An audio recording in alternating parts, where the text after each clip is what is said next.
Welcome back to the channel. We have a 2012 Chrysler Town & Country, and the owner has stated that there is some sounds coming from the front wheels, grinding sounds, and I'm going to play the video for you right now.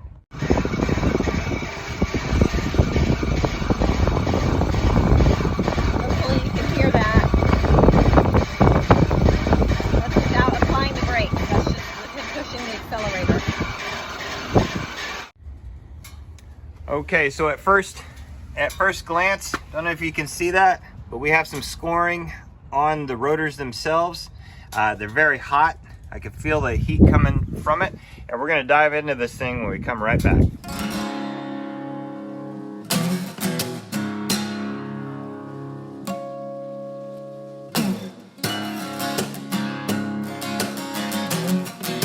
All right, first things first, we're going to jack this thing safely. So what I've done is I found a solid point to jack. I could not find a jacking point. Usually there's an arrow that indicates a jacking point.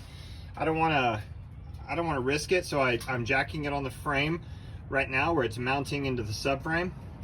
Also, before you take this wheel off, what you're going to need to do is, while the weight of the vehicle's on the ground, you're going to need to break the torque of all 5 of these bolts. All right, next thing I'm going to do, once I get it off the ground, I'm going to get the wheel off. I'm going to place a jack stand underneath for safety. Okay, we got the wheel off right here. We've got the truck supported, the van supported with a jack and a jack stand. And if you could see here, we've got some issues. See how there's no more brake material left? And we have some scoring. It appears to be scoring on the face of the rotor. Let's see on the other side. It's kind of a deep groove on the edge. We'll look at it more here in a minute, but on first glance, everything seems to be installed correctly on first glance, but we're going to take it apart and see, because this has only been on here about 2 years. It's a little bit of a premature wear. Okay, so as you can see, the brake pads, the brake pads are here. This is one brake pad, and then the other one is here, contacting the rotor itself. Here's the rotor. What I'm going to have to do is push this brake actuator. It's a puck. I'm going to have to push this back in, and what's going to end up happening is it's going to push the fluid back through the hose and into the brake fluid reservoir. So we have to make sure that it's not overfilled right now, because I'm going to be pushing some in there. So we're going to have to watch the level of that brake fluid. Okay, so take the lid off of that, and the best thing to do is basically take something like a shirt and put it underneath. That way if it does run out of there, it's not gonna get everywhere, because this brake fluid will damage your paint. It'll take the paint right off. Okay, so first things first, we're gonna take this nut off here. I'm sorry, this bolt out of here, and then we're going to loosen this one up here. And what'll happen is we'll be able to swing this up and take the. Actually, you know what? No, we're not going to do that. We have to take the caliper off, because we're switching out these rotors. So disregard that last statement. All right. So first step, let's take these big bolts off. There's two, one here and one down there. All right, here we go. Okay, so what I'm going to do, I'm going to grab a hanger, and I'm going to fashion a hook system, because when I take this when I take this caliper loose, you don't want it to hang on the hose. It's not good for the hose. So what I usually do is I put something here to rest it on, or what I'll do is I'll make a little hanger. So what I'm going to do is I'm going to bend this, and I'm going to make it. So I'll show you that when I come back. It ends up being a 21mm socket. I'm going to see if it works right now. Make sure your wrench is set for loosening torque, and give it a good pop. And if it's not working, then you're going to need to readjust. And if it doesn't work, you're going to need to readjust again. That didn't work. Here we go. And that works. Readjusted. All right, bottom one, similar story. Okay, good. Once you break that initial torque, it should be easier to take off after that.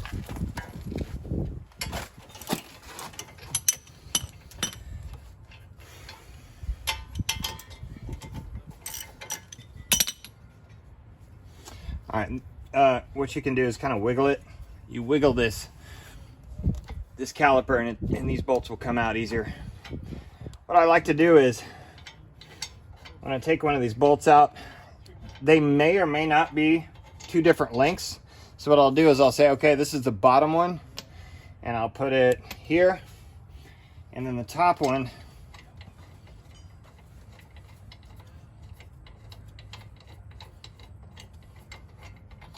I'll put here because it's closer to the front. But these two bolts are exactly the same, so I don't really need to worry about mixing them up. I'll just remember the dark one is going to be on the bottom. All right, so this is loose now. So what I'm going to have to do is, like I said, I'm going to fashion a little hook for this.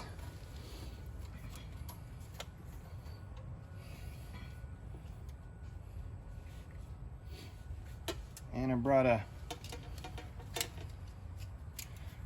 something here to cut it to size. All right, and do it like that. All right, now once we get this loose, it should come right off. I'm gonna smash it like that a little bit to get it loose.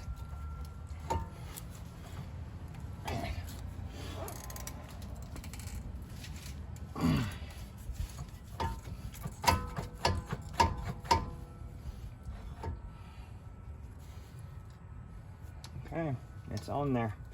It might be because we have to push these back in. It's giving me trouble.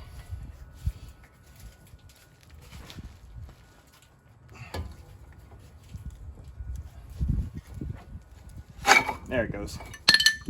There's one of the brake pads. All right, here's the other brake pad. It had a little bit left. It had a little bit left in there. All right, make sure you keep all these pieces.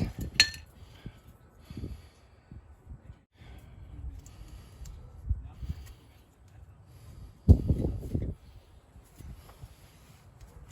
just gonna put everything back in there. We're gonna clean this up before we put it all back together. Well, that doesn't want to go back in there. Anyway, here we go. Hang this just like so. And if it's too heavy, what you need to do, be careful with it.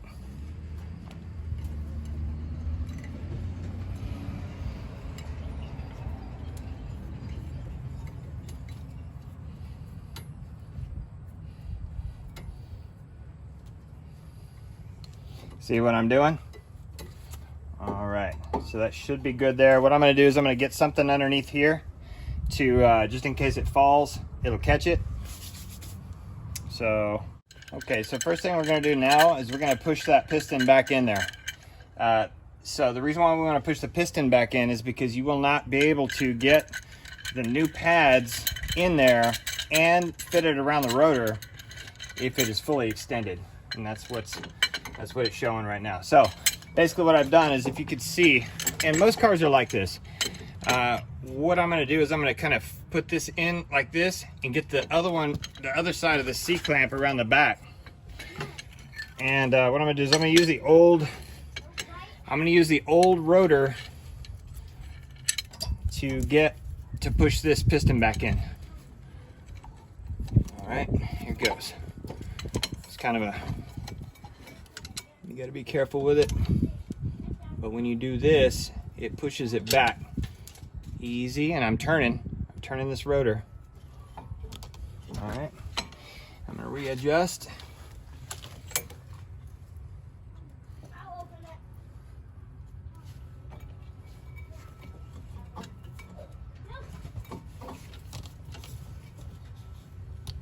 As I push, what it's doing is it's pushing the liquid back, it's pushing the brake fluid back into the reservoir. So I'm pushing, gently pushing. There it goes. All right, I've pushed it a little bit of a way, so let's go back to the inside. Let's see if this thing is overflowing yet. You don't want to do too much. All right, still good. Still good. It's not overflowing yet.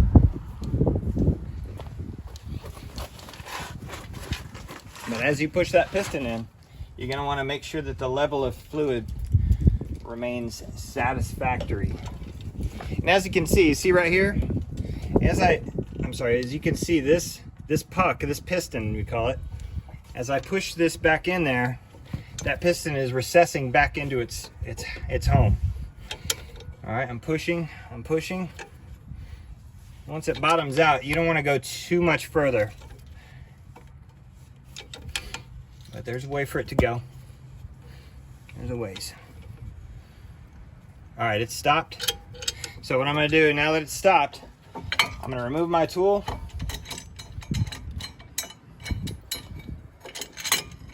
And I'm going to carefully remove this old brake pad. Okay. Now, let's have a look at the level of the fluid again. And as you can see, we still didn't have any issues. It's still good. All right, it's kind of hard to see, I understand, but it's good to go. All right. So if I'm looking here at this brake, I see a lot of buildup. I'm sorry. If I'm looking in these little channels, this is where the brake pad goes in and out as you push the brakes. I see a lot of buildup in there, but nothing alarming. Like, I don't know why this side wore faster than the other side. It's probably due to lubrication on this and on this, because as you can see, I have no lubrication whatsoever on the side of that. So my guess is it seized itself in there and wasn't allowing itself to retract properly because of lube.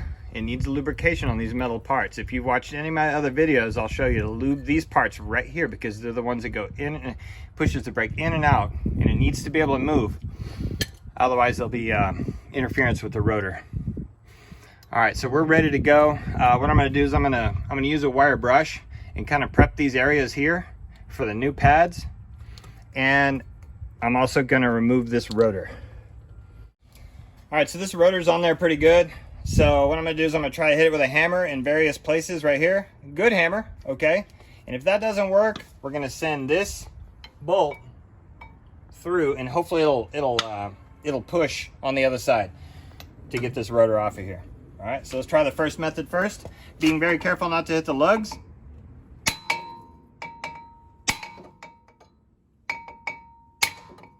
All right, let's see if that did anything. And it did. All right, there you go. One rotor off. Okay, so we're not sure if the new brake pads are going to come with these shims, but basically I want to make these back to like new condition. If I don't have the new ones in the package, 9 times out of 10 these are called I forget what they're called, but I call them sliders, because the thing goes back and forth. We're going to lube these up. I'm also going to take them out of here, and as you can see, they're real filthy. They have a lot of buildup. What I'm going to do is I should be wearing gloves, but what I'm going to do is I'm going to get most of that buildup out of there, to where now the brake pads will be able to go back and forth as they need to, back and forth in there. And if they're clean, if they got a little lube on them, then they're more likely to move back and forth the way they should. Okay, so got another rotor. So what you're really going to have to do is this is bagged, and if you can see right here, it's got some grease on it, and you never want grease on your stopping surface. So what we're going to have to do is we're going to have to clean it, and we're going to clean it off with some brake cleaner spray. We're also going to spray inside here to clean a lot of this out. If you don't want your driveway all dirty, what you can do is put an old shirt there, and as we spray, we're gonna get this thing all dirty right here. Whoop, wrong way. Right there, just be liberal about it. Spray it all down. Okay. There was no leaks, so we're basically just getting rid of a lot of brake dust. But as you can see, it really didn't make too much of a mess. The biggest mess was when we knocked that rotor loose. That's the real mess. All right, so next step, rotor, clean. We're gonna clean it. We're gonna throw it right on. All right, so what we're gonna do, we're gonna be careful with the metal of this.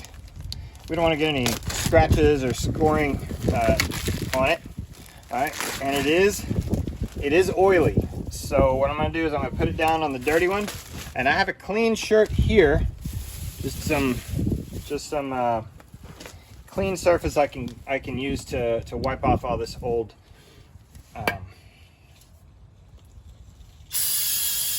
lubricant here.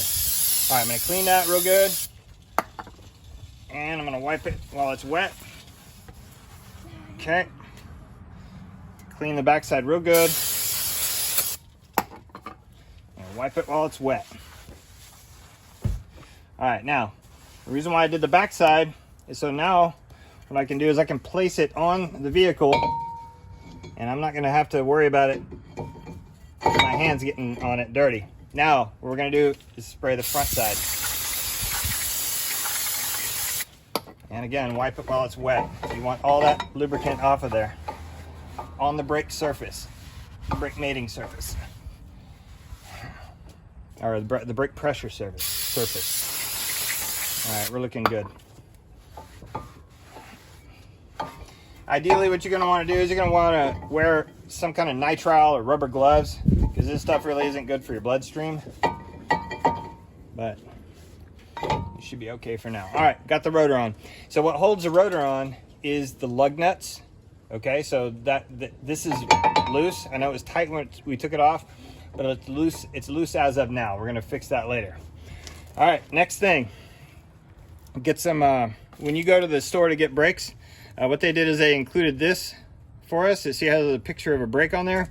So does this one, but I'm gonna use all this before I use the new one they give you. You gotta pay like $1 more for that, but it really is worth it. Because what we're gonna do, we're gonna attempt to fix the original problem, which in my opinion was lack of lube on the actual sliding surfaces of that brake. So, if you look in here, those sliding surfaces, actually before we do this, I'm gonna check to see if in the new brake pads, they've given me new sliders. Here we go, let's check it out. And they did not. So these are just brakes, okay? Just brakes. So I'm glad what we did is we cleaned those sliders real good. And yes, we're gonna lube those up. So don't use a whole lot, but you do need to put the lube inside these channels. Right there, inside them channels. You don't want any lubrication on the brake surface area or on the brake pads themselves. So we're gonna have to be really careful when we install the brake pads to ensure that we don't get any of this blue goo on the brake pads themselves. All right, we're being careful.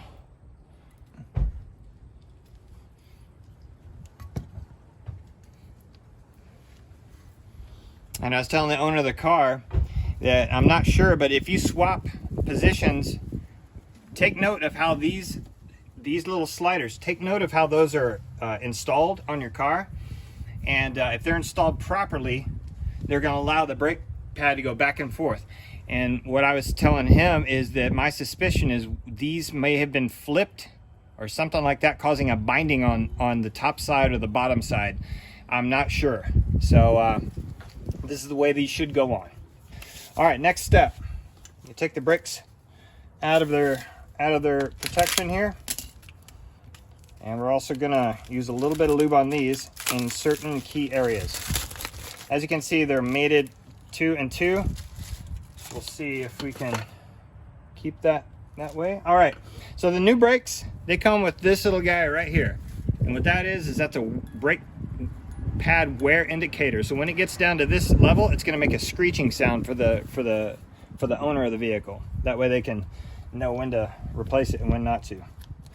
All right, so let's put a little bit of lube right here on the piston itself, the face of the piston. And the reason why you want to do that is because these brake pads, they vibrate, they move, and what you want is you want a little bit of lube on that piston so it doesn't create noise.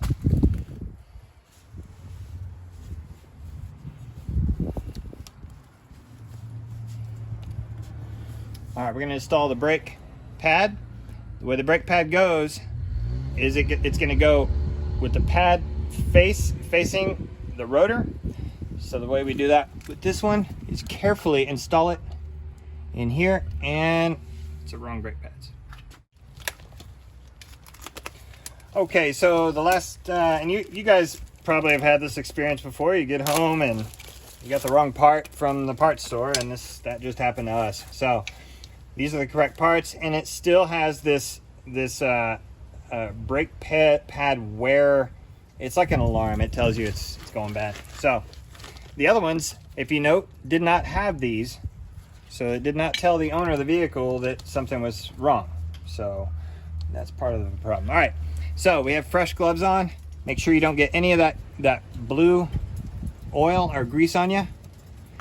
And you're gonna slide it down into its little area, and then you're gonna take this one right here, you're gonna do the same thing. But as you can see, this surface and this surface is gonna contact this surface. So what we're gonna have to do is put a little bit of brake goo and a little bit of lubricant on that as well. So what I usually do, I'll put a little bit, I find out where it goes. I'm gonna put a little here, and I'm gonna put a little, where does it go? Right here. Just a little. That way when it's vibrating, when you're using the brakes, it doesn't make squeaking sounds, because squeaking brakes means that there's some parts that are rubbing. It shouldn't. There you go. That's pretty good. Not too much. All right, here we go. We're gonna install these brakes here, being careful not to. And as you can see, these slide in and out real easy. All right.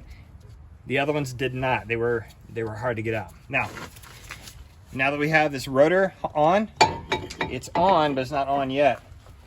So here's how we're gonna do this. Carefully release your rotor and place it back in between. Oop, there we go. Hold on. They're so good now that they're coming out. Okay, we're gonna carefully place it like so. And we're gonna get lined up, and we're gonna get the top bolt. We're gonna set it, get it stabbed, and we're gonna get the bottom bolt stabbed also. So kind of put it in there, and what you're gonna do is you're gonna go back and forth until you feel it catch the groove of the threads, and you're gonna tighten it.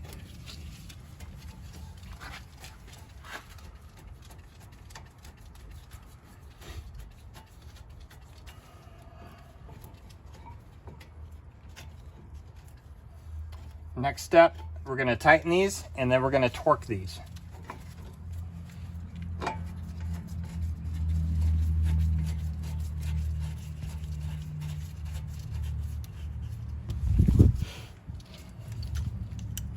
right, just to set these, we're going to get them set.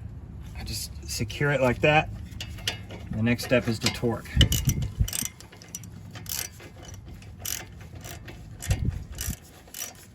Okay, it's secured. All right, and as you can see, this is still free to move around. But when we mount the tire on there, everything is gonna be okay. Because the tire's gonna mount here, it's gonna smash against this in the perfect way. All right, so the Haynes manual says 125, so we're gonna set it to 125 torque. And it's gonna be an issue with clearance. So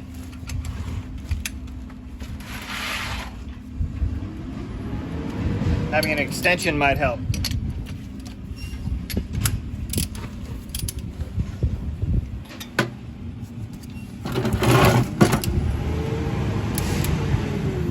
All right, so when you are torquing something, always pull the wrench instead of push the wrench. And the reason why is so you don't put your weight on the torque and you're able to let off. So we're gonna pull the wrench until it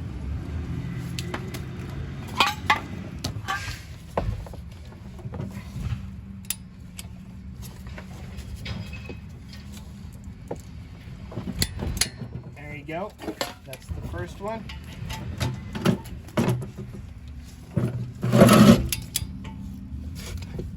$125.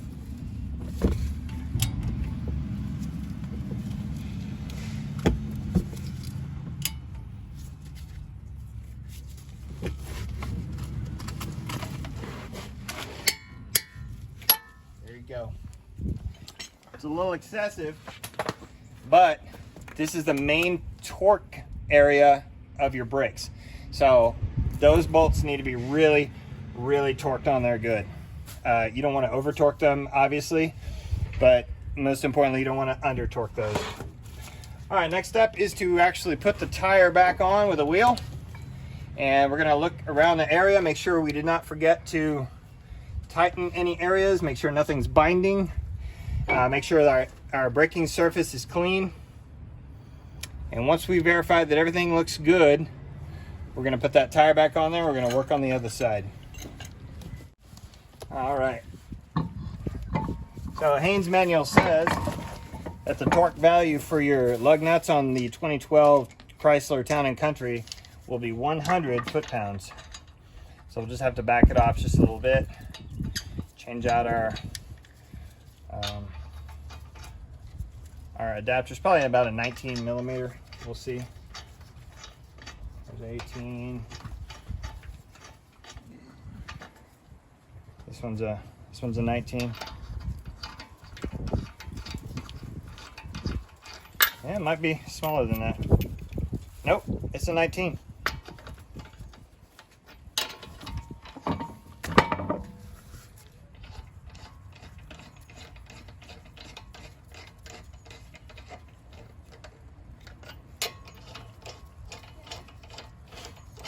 When you're mounting a tire, the best thing to do is secure one, and then the one directly across from it, secure, and then you're gonna work on this side.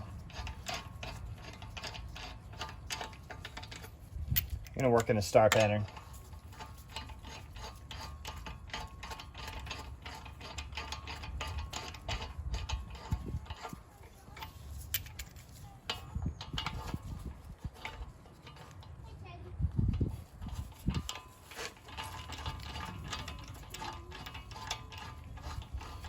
Okay, so we're still set on the torque wrench for 125. We're gonna back it off to 100. There's a set screw. I'm gonna back it down to 100. 110. That's 100 right there. We're gonna set it. All right.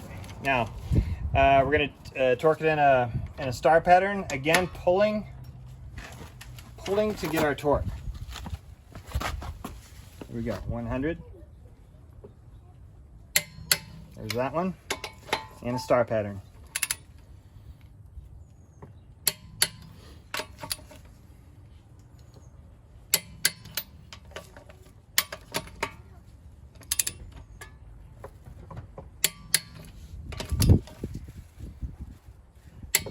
Okay, and then work your way around the star in a circle.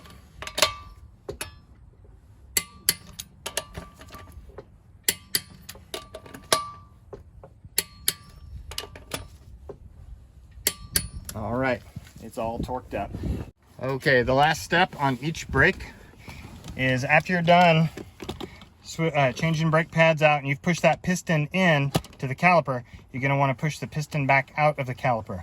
And the way you do that is to gently push on the brake a couple of times to get that brake caliper piston back out. That way, when we push out the driver's side, we're not going to have an overflowed brake fluid reservoir. Okay, so the story on the other side is just worn brake pads. That's it. The rotors appear to be fine, so we're not gonna worry about changing out the rotors because they were still okay. All right, so I thank you guys for joining me, and we'll see you again next time on I Just Fix It Myself.